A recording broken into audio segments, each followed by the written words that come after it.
This is the last video of the kinesiology of the body, all the different muscles that you need to know for MBLEx. It's the last video in this 6-part series.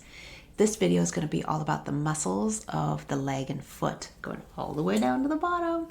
I'm going to eventually be angling the camera down on the floor so that I can point out all of those bony landmarks and your muscle attachments in a minute. But first, I want to welcome you. I'm Michelle Bullock, licensed massage therapist in the state of Washington, and I love creating MBLEx content for you guys so that you can pass it and get on with your lives as licensed massage therapists. You've been through school, you've been through so much.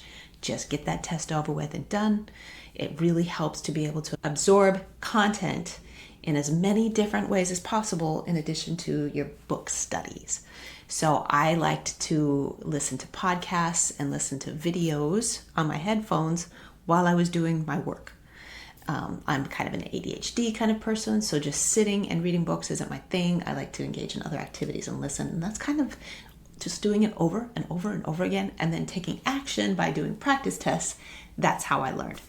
So before we get started on those muscles of the leg and foot, I want to remind you about some freebies for you new people. All you guys that have been around for a while, you already know about this. You already got your freebies, but there are going to be some new people, and I want to make sure that they know about it. They can get a hold of a practice test for free, 100 questions.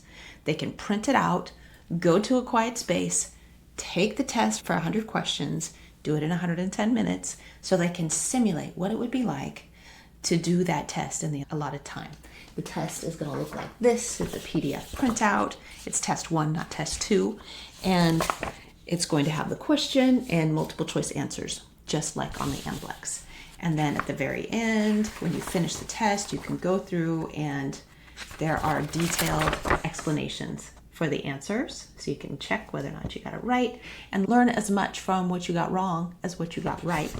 And then at the very end, there's a key for you to be able to circle the ones that you got wrong, and then you know what areas that you need to spend more time studying on and slack off on the ones that you've already got dialed in. That one is free, 100 questions for free for you, and you can just try it out and see if you like it. If you really liked it, you can purchase the 10 test bundle. All of that is linked in the description below. And another freebie that you can get is, this is really, really helpful, the study guide. And it goes through, that's the table of contents. There's a little introduction about me and a table of contents. But it goes through topic by topic as outlined by the Federation of State Massage Therapy Boards. It goes topic by topic, and you can check off which areas you've spent some time studying on so that you can feel confident that you've done a really good job studying when it comes time to take the test. Okay, so it's got all 7 sections outlined, and that's totally free for you in the description below. And then also there is a class about what to expect on the MBLEx, how to apply for it, and what to expect on test day.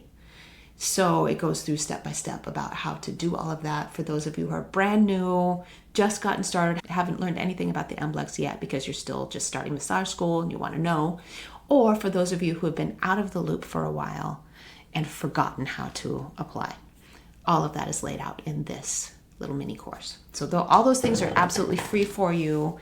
And without any further ado, I'm going to change the angle of this camera, and we're going to go ahead and get started with the presentation about the muscles of the leg and foot.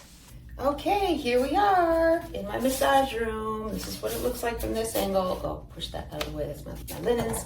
But okay, so I'll try to do this in a way that doesn't expose too much. Looks like I got my little piggies all painted up to be all ready for this presentation. And let's go ahead and get started. We're going to talk about the bony landmarks that we need to know for the leg and foot. Of course, we've got the femur. That's this big thigh bone right here. And it comes down. We can feel the knobs of it. That's the medial epicondyles in the middle, lateral epicondyles on the outside. And then we have the tibia. The tibia is going to be the big bone of the lower leg on the medial side.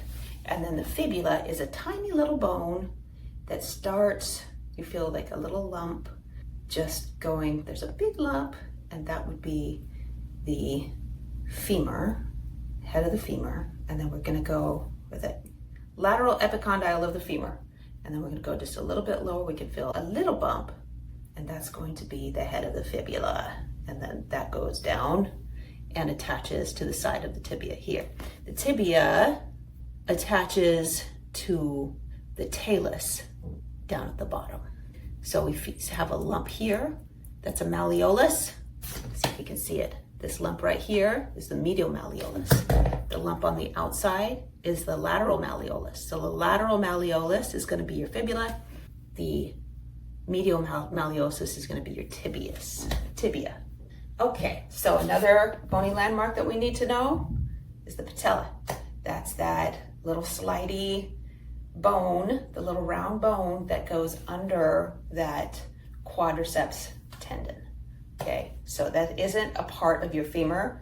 That's a separate bone altogether. You can feel it by sliding it back and forth. Boop, boop, boop, boop, boop. Okay, then we have the adductor tubercle. So that's going to be a bump on the inside of the legs. If we're imagining the adductor muscles are going to be on the inside of the legs. So that's going to be a little bump. Let me just make sure. Yeah, so that's just a little bump just above the, I guess it's the medial epicondyle. So right in here. That's where some of the adductors attach. So we're just going to go flat spot, flat spot, flat spot, flat spot, and then lumpy. That's the adductor tubercle. Yeah. So we got condyles and epicondyles. Okay, so regarding the condyles and epicondyles, so we got the side lumps, which are going to be the epicondyles of the femur. So the side lumps are the epicondyles. The condyles themselves are going to be like the back lumps. And if you very carefully reach back, you can feel where there's like on the back side, inside of your popliteal fossa, you can feel a little back lump. And typically we're not going to be messing around in here, but that's what the condyles are. They're the little back lumps. And then, so of course we've got the medial, which is on the inside, and we've got the lateral in both cases. Lateral is on this side, on the outside. Medial is on this side. Epicondyles are the side sticky outies, and then the condyles are the inside sticky outies, the back side, inside of the popliteal fossa. And then regarding the landmarks of the tibia, we've got the tibial plateau. Now the tibial tuberosity is going to be this kind of sticky outie below the patella.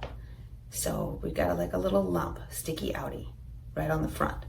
Okay, so that's where we have all the attachment points for the quads that sweat. And when we engage our quad, the knee extends. So if it's like we got it bent, the quad pulls that tendon, the leg sticks out. That helps us with our knee extension.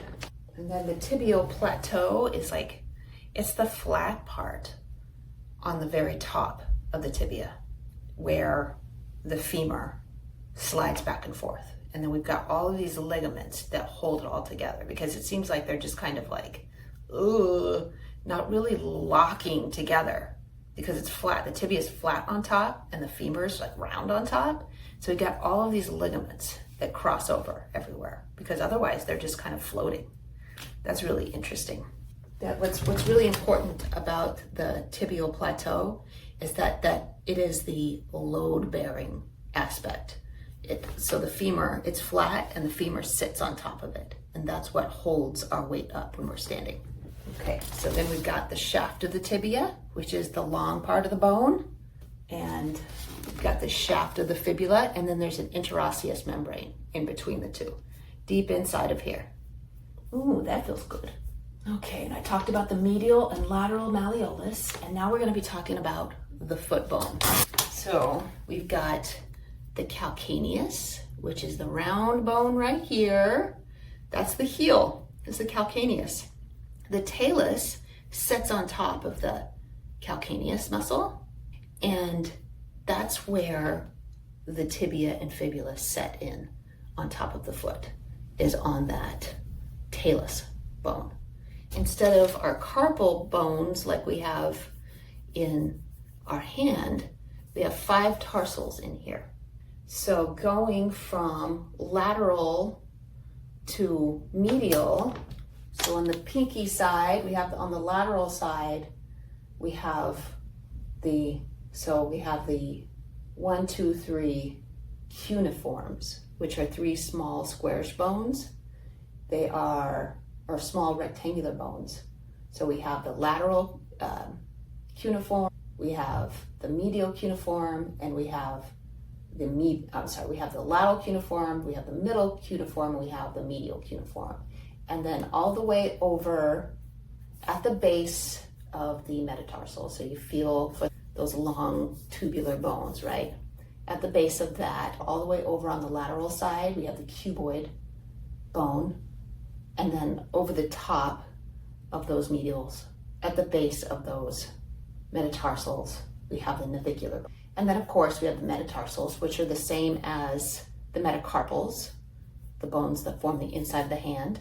So they come all the way up to where you feel the lumpy lumps in the ball of your foot. And then here we have the phalanges, just like the phalanges of our fingers. Okay. So regarding the phalanges, just like our thumb, we only have 2 bones. We have the proximal and distal phalanges. But in the other 4, this would be the big toe, the first phalange. Then we have the second phalange, which has proximal, middle, and distal. And then we have third, which has the 3. We have fourth, which has the 3. And we have the 5th, which is the pinky toe, Digiti minimi, and it has 3 little phalanges. Teeny tiny little phalanges as well. Why do we even have these? Go away. Anyway, so that is the setup. Let me see if I missed anything. Oh, okay. So there are a couple of landmarks that we need to know when we're working on the attachments for these muscles. And one of those things is the sesamoid bones of the first toe. And those are like teeny tiny little balls of bone that work like levers to help us to be able to have some mobility in those toes, to be able to do different foot movements. Okay, so little teeny tiny sesamoid bones. We have an attachment on the medial one. So this would be the lateral because it's toward the outside of the foot. Lateral sesamoid bone, medial sesamoid bone. All right, and then we have a tuberosity on the 5th metatarsal, which is Digiti minimi, the pinky toe. We have a tuberosity, which is, I guess we do it this way, the sticky outie right here. That is the tuberosity. You feel a little lump of the 5th metatarsal. We have an attachment there. And then, of course, we've got the heel, the ball of our foot, and the arch of the foot. Okay, now let's talk about the joints that we have. We have the tibiofemoral joint, that's the knee. We have the tibiofibular, distal and proximal, which is the same as we have for our radial-ulnar joints, the 2 joints that we have in our forearm. They have 2 places where they attach to each other and are just a tiny bit mobile. So we have the proximal place where the fibula attaches to the tibia, and we have the distal place where the fibula attaches to the tibia. Okay? Just by the way, I want to mention that we have 2 names for the fibula. We have the peroneus and we have the fibula. So when somebody's talking about peroneal, this or that, they're referring to anything fibula. Okay, so that way you know. So we're like talking about fibularis muscles and peroneus muscles. They're the same thing. All right, then tarsal. So talo is referring to the talus, which is that muscle or that bone, which is that bone on the top of the foot right there. So anything talo is referring to that. So the talotarsal bone is the joints between the talus and all those little tarsal bones. And they have some little tiny, slightly movable joints there. And then we have the talocrural. So the crural is referring to the leg bone. Crura is like leg, okay? So where the talus attaches to the tibia and fibula is referring to the talocrural joint. That's what we have, okay? And then we have subtalar joint. So the subtalar joint is going to be happening between the talus and the calcaneus. And there are some specific movements that we have with that. And then going down to the toes, we have the metatarsal. So it's where the tarsals attach to the metatarsals, just like we have with our carpal metatarsal joints. And then we have the metatarsal phalangeals, which is the joint between the metatarsals and the phalanges, right over here. These bumps on the back of the foot and under the ball of the foot. And we can see right there, that's where our joint is, the bumpity bumps right there. And then we have finally the interphalangeals. Those are the little joints in the toes, just like our interphalangeal joints in our fingers. Okay, so now we're going to talk about the movements associated with each of those joints. Regarding the ankle, we have two different joints doing things at the ankle. Well, first of all, I do want to mention that we have a couple of muscles we're going to be talking about knee flexion. Okay, so we do have a little bit of knee flexion there, but next we're going to talk about the ankle movements. There are two different joints where we have movements. So we have plantar flexion, which is stepping on the gas. That happens at talocrural joint. And we have dorsiflexion, which is lifting your foot up off of the gas. That's happening at the talocrural joint. And then we have inversion and eversion. That's happening at a different joint. That's happening at the subtalar joint. So the talocrural joint, once again, is between the leg bones and the talus, which is the top of the foot. That's where that joint is, inside of there. The subtalar joint is between the talus and the crural. So that's foot inversion and eversion. So inversion is where your foot is going in. Eversion is where your foot is going out, okay? So we can assume that the side muscles, the lateral and medial muscles, are the ones that are engaging that joint. Then we have foot and toe movements. So we've got flexion when it comes to these four toes here. Just like with our hands, we have specific muscles and specific movements that are associated with these guys and the specific ones that are associated with the big toe, the first toe. So we have flexion. Some of us are more flexible than others when it comes to movement here. So flexion, boop, extension, boop, okay? So those are the second through fifth toes. Flexion and extension, and then when it comes to the first toe, that's the big piggy, we have adduction. Can I do it? Adduction, abduction. We have flexion and extension. And then for the pinky toe, the specific movements that we have for Digiti Minimi would be adduction. Can I show it to you? Adduction, adduction, and flexion, okay? And we do have a little bit of, see how I can spread my toes? So we do have a little bit of adduction and abduction muscle power in our toes. Just a little anecdote, my dad was so proud of the way that he could pick things up with his toes. And have you ever seen people that are disabled, they don't have the ability to use their hands, they use their toes for a lot of things? That's why we have all this dexterity. It's something that's left over from a primate period. So that's pretty cool. So with that, we're gonna get started talking about the individual muscles. We'll start with gastrocnemius. So the gastrocnemius is going to be the most superficial muscle on the back of your calf, and it ends up going all the way across the posterior area. So that's two heads, and the medial head, which means more toward the center, let's do it on this leg. The medial head is going to be toward the middle, and it originates at the medial condyle of the femur, which is up here. All right, it originates way up in there. Remember we were talking about the condyles? So the medial condyle of the femur and the area just above it, the lateral head originates from the lateral condyle of the femur. All right, and they both converge down into the calcaneus via the calcaneal tendon. So they both come down into that big calcaneal tendon, or the Achilles heel, as they say. You can feel that strappy place right there. We have a couple of muscles that come down and attach to that, just like we have all those muscles that come down into the quad tendon that help us to be able to have that power in our ankles.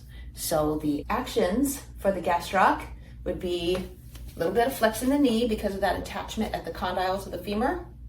So we have a little bit of knee flexion, and then we also have, and that's at the tibiofemoral joint, And then we also have plantar flexing. So when the gastroc engages, that foot's gonna go down, plantar flexing, okay? So those are the two actions. And then soleus, which is kind of like gastroc's friend, but deeper inside, its attachments go across the back of the leg. Let's see. So it goes across this soleal line, okay, going from the lateral side into the medial side, it goes across diagonally toward the center. So the soleal line goes across this way, or if I'm looking at my right side, it's gonna go across this way. So higher up on this side, lower down on this side, you got a little bit more meat on that side, on that medial head of the gastroc, and a little bit more meat in the soleus. That's why we have a little bit more muscle on this medial part of the calf. So it goes across the line here toward the center, and then it goes down and attaches. Its insertion is going to be in the in that tendon, in that calcaneal tendon. And once again, its power is going to be to plantar flex, because once again, the insertion, which is the point of pull, is going to pull that foot, and that's at that talocrural joint right in there. That's where the pivot happens. Okay, plantaris. We're going to talk about plantaris and popliteus, which are going to be in the back of the knee. So plantaris is a long, skinny muscle that goes down and ends up attaching, once again, inserting down into that Achilles tendon. But it starts at the lateral supracondyle line of the femur. So this is going to be a weak knee flexor. So it starts, let's see, lateral supracondylar line. So up above the epicondyles. Supra means above. So it's going to start here and it's going to wrap around and go down the leg. That is plantaris. And so it creates knee flexion, and that's why it's called plantaris. So then we've got popliteus, which just goes straight across the back of the knee in the popliteal fossa. Its origin is the lateral condyle of the femur. So it's inside here, the lateral condyle, which is deep inside there, the little ball that we talked about on the lateral side. And then it's going to go across to the proximal, that means higher up, posterior in the back aspect of the tibia. So it comes over and attaches on the back of the tibia right here. And it is all about knee flexion at the tibiofemoral joint. So it comes across here. Sometimes, there's some weakness in that muscle and that can cause some issues, but it's pretty rare that we need to work on that. People that are like doing some like serious exercise, doing knee flexion and extension, they might get kind of sore back here. And so, yeah, just be super gentle when you're massaging. Okay, next we're gonna move on to the ankle inversion muscles. Those were all about plantar flexion, but we're going to be working on the ankle eversion. Remember what eversion was? That means away to the outside. Also ankle adduction, that could be another one, a way to look at it, but typically it's called eversion. So we have fibularis or peroneus, that's the fibula bone right here.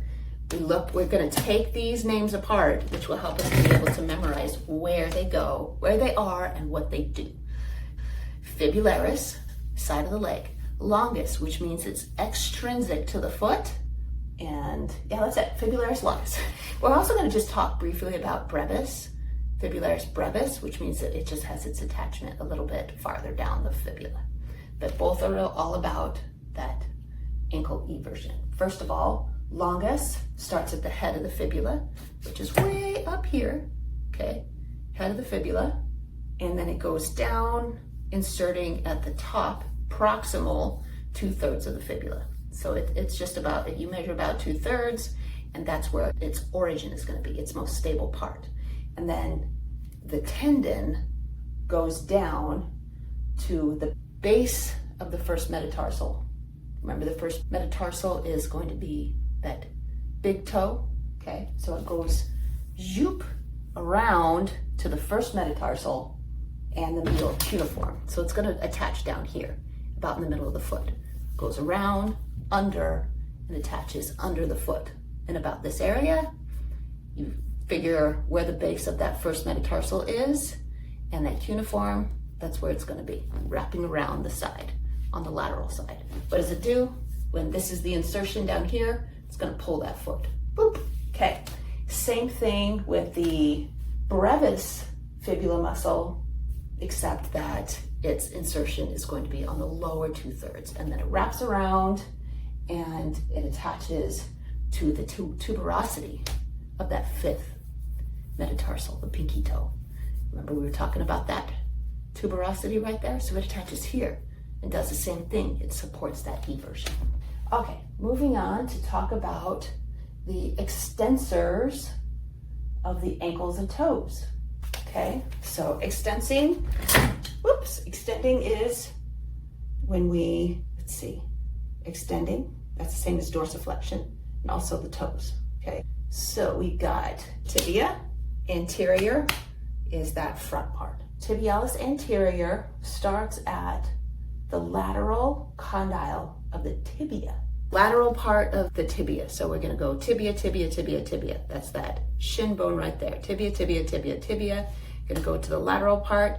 We feel a bump there. That's where that lateral condyle is going to be. And then we also outline the fibula as well. There's that bone. So it's going to be right in here. So that's where the origin is going to be, plus the proximal lateral surface of the tibia and the interosseous membrane. So interosseous membrane being that meat between the tibia and fibula. Okay, so it attaches down this way on the proximal lateral surface. So we got that, so it goes, attaches down here. The tendon goes down and inserts in the medial cuneiform. And then it goes down and crosses over back behind that medial malleolus to come up and attach to that medial cuneiform on the inside of the foot. A lot of the time when people say they have plantar fasciitis, it can be from these attachments that come in around the back side of that medial cuneiform and attach on the inside of the foot. So when we're doing a lot of stuff that have to do with ankle dorsiflexion and stuff like that, it can be one of these muscles, okay? I'm gonna go over that, how to memorize these muscles that go back here, these tendons that come back here, when we're finished with this section. But next I wanna talk about, so that was tibialis anterior. Oh, so yeah, it does foot inversion, boop, boop, boop. And it also does inversion and it does dorsiflexion. So remember we talked about subtalar joint and talocrural joint. Its extensor digitorum longus is referring to extending the digits, right? And it's really long. So we're just imagining a muscle that can do that, and it's going to go extrinsically up the leg. So we could kind of imagine the path that it would have to take.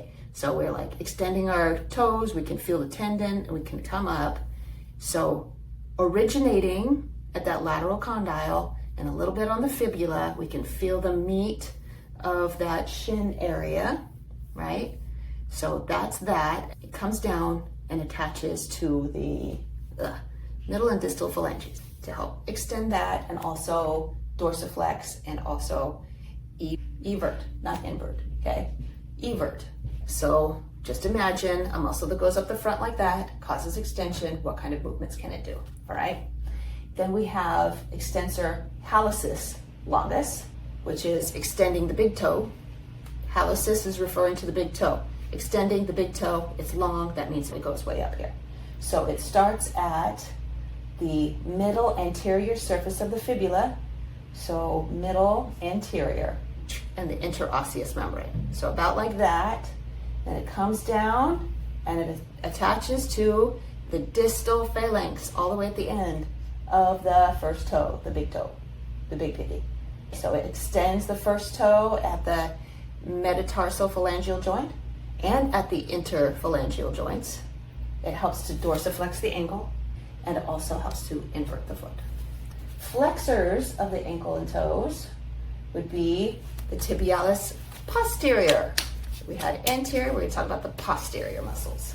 So tibialis posterior is going to start at the proximal, up at the top, posterior shafts of the tibia and fibula, back here.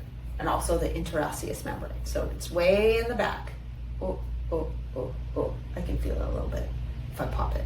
Okay, so it starts there on the back, and it goes down. It's a flexor, so it goes under the foot and attaches to all 5 tarsal bones right there, and the basis of the 2nd through 4th metatarsals. So it's not going to attach to the toes. It's going to attach to the bottom of the foot, okay? And so its actions are going to be an inversion and plantar flexion. It's in the back, it's a muscle in the back, so it's going to help with plantar flexion. Now, Flexor Digitorum Longus, Tibialis Posterior is not about the toes, it's about the foot. And Digitorum is going to be about the toes, and it's long, and it's a flexor, so it's going to be in the back. Gives you a pretty good idea about what's going on. So the origin would be the middle posterior surface of the tibia, about in the middle, about in there, okay? So about in here, and then it goes down behind that medial malleolus into the underside of the foot, and then it webs to attach to these 4 toes. They're going to be specifically the distal phalanges, the ends of those toes. God, my feet are so dirty, I'm so sorry. Okay, the actions are flexing those 2nd through, can I do it? Hold on to my toe. Flex those toes, okay?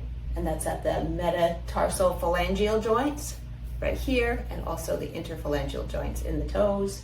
And then it does weak plantar flexion of the ankle, and it helps with foot inversion. And then finally, Flexor Hallucis Longus. This is the last of the extrinsic muscles. Flexor Hallucis Longus starts out in the middle half of the distal fibula. That's over on the lateral side. Comes over, wraps around, goes around the back side of that medial malleolus, and it attaches to, hallucis means big toe. So it attaches to the distal phalanx of that first toe. So probably at the very base, to help you to be able to do little toe flexes and big toe flexes. So flexes the toe. The big flex happens at the metatarsal phalangeal joint. The little flex happens at the interphalangeal joint. It also helps with plantar flexion at the talocrural joint and inversion at the subtalar joint. So those 3 back muscles are often referred to as Tom, Dick, and Harry. So Tom being Tibialis Posterior, Dick referring to Flexor Digitorum Longus, and Harry referring to Flexor Hallucis Longus. So they go around the back of here, and then if they get inflamed, because you've been doing a lot of foot stuff, you can feel a lot of discomfort in this area from those 3 tendons. So the Tom, Dick, and Harrys cause problems that feel really, really uncomfortable in that area for a lot of people. It feels good to get it massaged. Now we're going to be talking about the intrinsic muscles of the foot. I'm going to turn myself around this way so that I can look at my screen. Okay, so there's the foot. We're also going to be talking about the front of the foot. So extensor muscles are going to be on the top, of course, because they're going to help your toes to be able to extend. We're not really talking about ankle movements at all anymore. We're talking about foot and toe movements. Extensor. Digitorum brevis. Extenses. The digits means that Extenses. the toes, and it's small. It's intrinsic. So it starts at the dorsal surface of the calcaneus.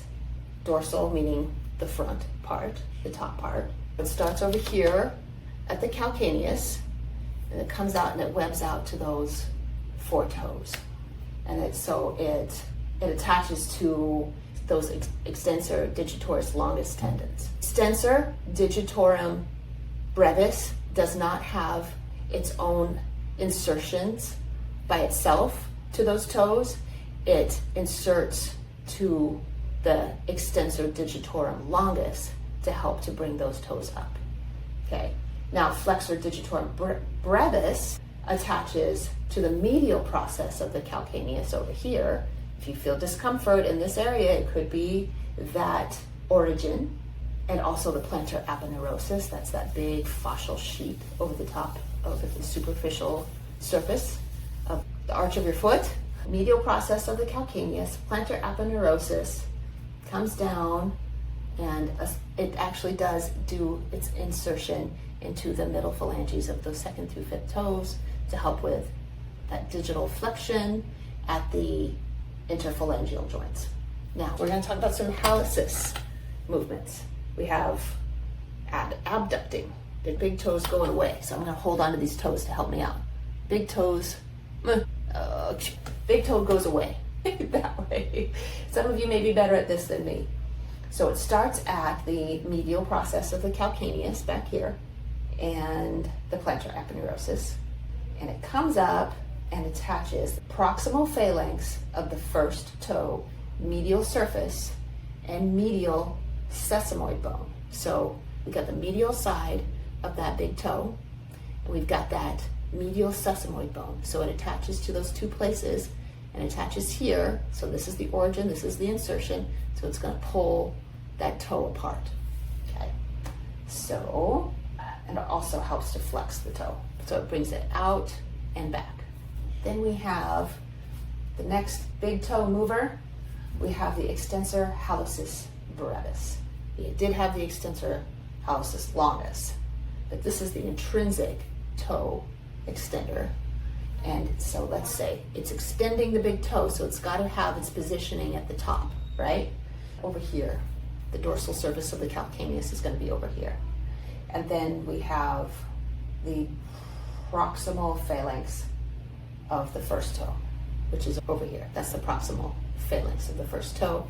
So it's going to go across this way, and it's going to bring that toe up, extending the toe at that metatarsal phalangeal joint. So remember that if its attachment is going to be right at the base of the place where it's going to be having the most movement at, so if it's going to be at the base of the first toe, then you're talking about the metatarsal phalangeal joint. And if you're talking about moving the metatarsal phalangeal joint, you're going to be referring to an insertion that's going to be at the base of the most proximal bone. Okay, flexor hallucis. We just talked about abducting, extending, and now we're talking about flexing that big toe.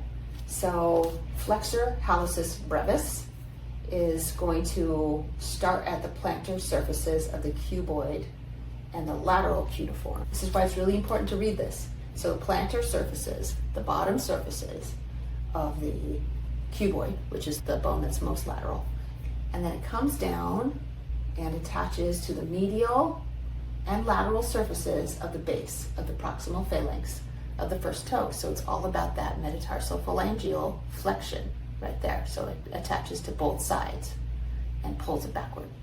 Flexion. So we have Adductor Hallucis. Its origin, it's got two heads, okay? So it's got kind of like a web that comes across the foot to help it to be able to pull that toe inward. So its oblique head attaches to the bases of the second through fourth metatarsals. So right in the middle. So it's going to attach to the base of those metatarsals down here. And then the transverse head, that's the oblique head, and then the transverse head that goes across. So we've got oblique that goes diagonal, we've got transverse that goes across. That is going to be the plantar ligament of the third through fifth metatarsal joints. So there's going to be a ligament that attaches over here, and so it comes across this way, and it inserts at the lateral surface of the base of the proximal phalanx of the first toe. The base of the proximal phalanx, the closest one to the center, and lateral surface, that means on the outside, lateral surface, right there. Okay, so its job is assisting with some of this stuff, like curving the foot, and assisting to flexion and adduction, all at the metatarsal phalangeal joints. Just a few more muscles left to do. We've got the Digiti Minimi movements, so the little toe movements. Now, first we have abduction of that little toe. Oh, I'm going to give myself a foot cramp. Let's use this foot. So we have abducting, which means taking it away from the rest. The lateral process of the calcaneus and plantar neurosis. It comes down and attaches to the proximal phalanx of the fifth toe on the lateral surface, right there. Okay, so pulls that foot outward. So that the attachment's here, that pulls that toe outward. And then it also flexes the toe. And then we have flexor digiti minimi, which is only about flexing the toe. So both of them help to flex that toe backward. But the flexor digiti minimi starts at the base of the fifth metatarsal, right there, base of that, and comes up and attaches at the base of the proximal phalanx of the toe. So its only flexion happens at that metatarsal phalanx joint, not in the interphalangeal joints. Then we have the Quadratus Plantae. Quadratus means it's got like a square or like four sides. It's a angular kind of muscle. Plantae means on the bottom of the feet. So its origin is going to be the medial and lateral side of the plantar surface of the calcaneus. So we've got the plantar surface of the calcaneus right here. We've got medial and lateral. So it's just going to be attaching across this way. And it comes up and inserts to the Flexor Digitorum Longus tendon on the posterior and lateral surfaces. So it supports Flexor Digitorum Longus in flexing those second through fifth toes. And then we have the Interossei on the plantar side and the dorsal side. Here's what we need to know about that. I'm not going to go too deep into it, but the plantar Interossei attaches kind of on the bottom, right? And it helps with toe abduction and flexion. Toe adduction. So adduction is bringing the toes together and flexing them. So we're going, okay, so I have it spread out and I go, and that's what the plantar Interossei is going to do for you. Those little webs in between the third through fifth toes. So we got 1, 2, 3. So not these two ones, but the outside 3 is where they're going to be webbing in between. Okay, and then the dorsal Interossei, that's going to be on the front, they attach between all the metatarsals on the top of the foot. So not on the outsides, but in between all the metatarsals in the middle.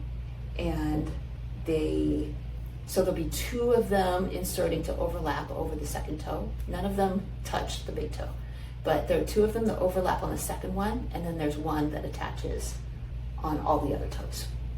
And what it does is it helps to abduct, it pulls those toes apart, and it flexes them as well. So those are the Interossei. And then the lumbricals, just like on the hand, they're about curling the toes and doing some like funny little toe movements. Kind of helps when we're like rock climbing and stuff like that. So the origin starts at the Flexor Digitorum Longus tendons. So it starts in there on those strappy tendons that we can feel when we flex our toes.